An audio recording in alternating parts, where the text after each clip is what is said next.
Good evening, everyone. Thank you very much for taking the time to attend my virtual book launch. Tonight, I'm pleased to share with you my book, The Direction Dilemma, Why Knowing What You Want Makes You a Better Leader. I'm really excited to be sharing this book with you now. We're going to go through the standard book launch process and I have the support of Lewis Avers, who's agreed to help out this evening. Hi, Lewis. Hi. This woman's books are very good, so listen carefully. So grab yourself a drink, it is a celebration, this is a fun occasion, and let's get started. Thanks, Lewis. Can you tell us a bit about yourself, please? Sure. So I am a team performance and leadership expert, so I work with leaders and teams to help maximise their efficiency, really get the most out of their day and their time. I have a significant call centre and operations experience across the banking and telecommunications industry, so I bring a lot of that into the work that I do. What inspired you to write The Direction Dilemma? So my inspiration really came from my own journey. I wasn't sure what I wanted to do. When I was in school, I didn't know. My teacher would ask me, what do you want to do when you leave school? And I had no idea. I really only discovered that probably in my early 30s. I think the past and what I did in the past was avoid the things that I didn't want to do. So I knew I didn't want to be a dairy farmer. I knew I didn't want to pick fruit. I knew that I didn't want to work in hospitality. And there, I was eliminating all of these things throughout the process because I just wasn't sure.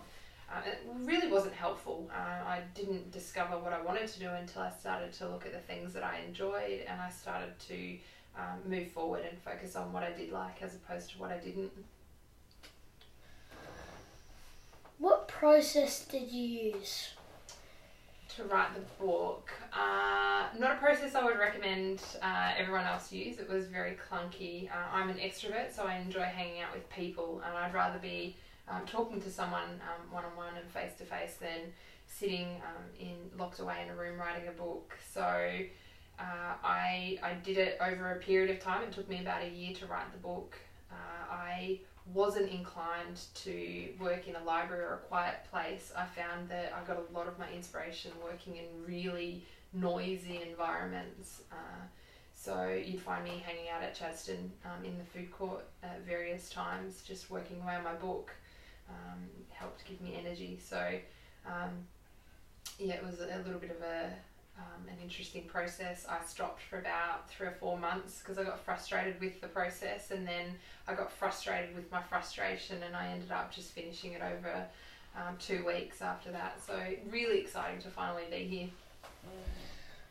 You are very interesting because most people find that they can concentrate more on this type of stuff in quiet spaces.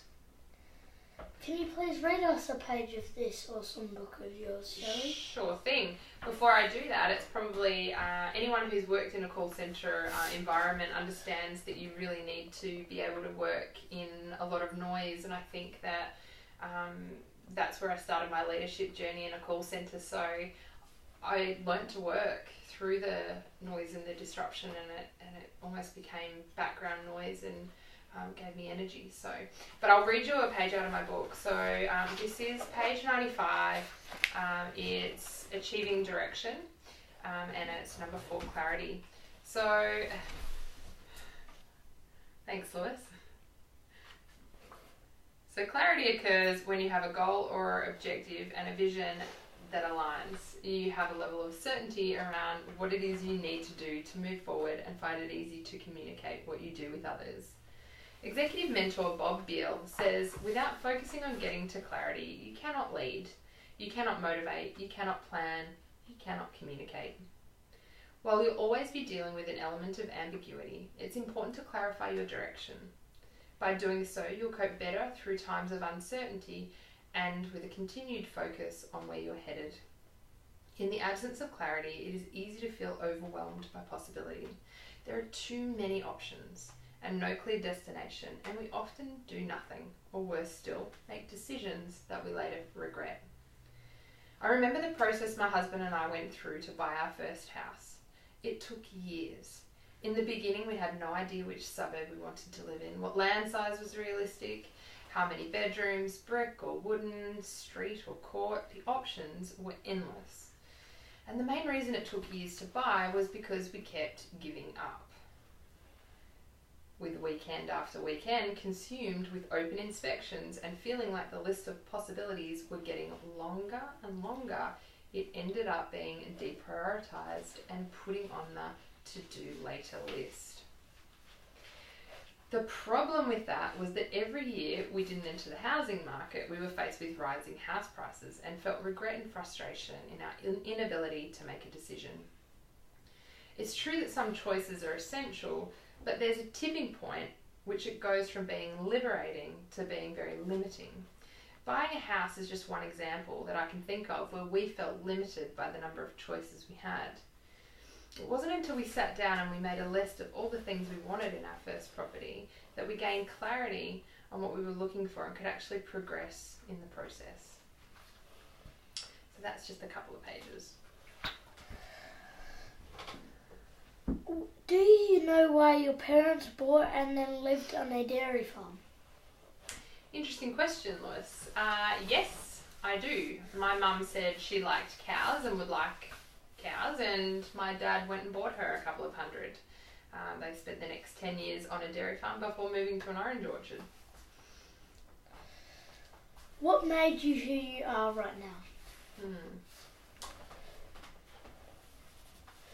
I think who made me who I am and what I am right now is a combination of the people that I've spent my time with and the experiences that I had, all of the things that I've done and the people that I've met and the work that I've contributed to have been a contributing factor. I think that my family, in particular my children, have made me a better version of who I am today. So thank you for that, Lewis.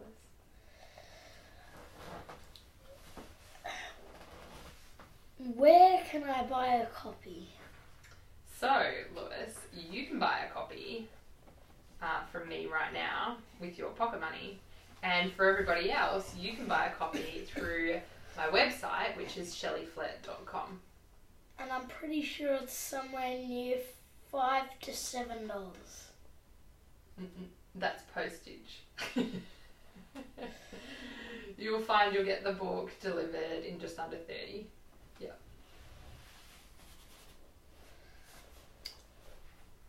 Where will you sign my book? Yes, I will sign your book, absolutely, and I will sign anyone else's who would benefit from that and would like it. Is that all for this evening, Lewis? Yes, thank you, Shelley. Well, thank you very much for joining us, and thank you for helping celebrate my book launch. It's a really exciting time in my career, and I'm so pleased to have my family and all of my friends with me. It means a lot, and I also thank the inspirational leaders that I've had throughout my career. I've had some leaders that I've learned from in terms of what not to do, and I've had leaders that I've learned from definitely in terms of what to do. So thank you all very much. It's contributed to where I am today and also formed a lot of the content around this book, although names have been omitted and changed, so you can't see that. But I hope you enjoyed the read. Please send me an email if you've got any questions about the book, if you'd like to have a conversation with me about any of my programs that I offer, or if you'd like to work with me, it'd be great to see what I could do to help you and your organisation. But thanks very much and enjoy the rest of your evening. And I don't need to buy a copy because I've already gotten one for free and it's really good. I've written up to page 30 so far. Well done. And so far so good? Mhm. Awesome. There you go. And if you buy a copy, please enjoy it. Thank you. See ya. Bye bye for this.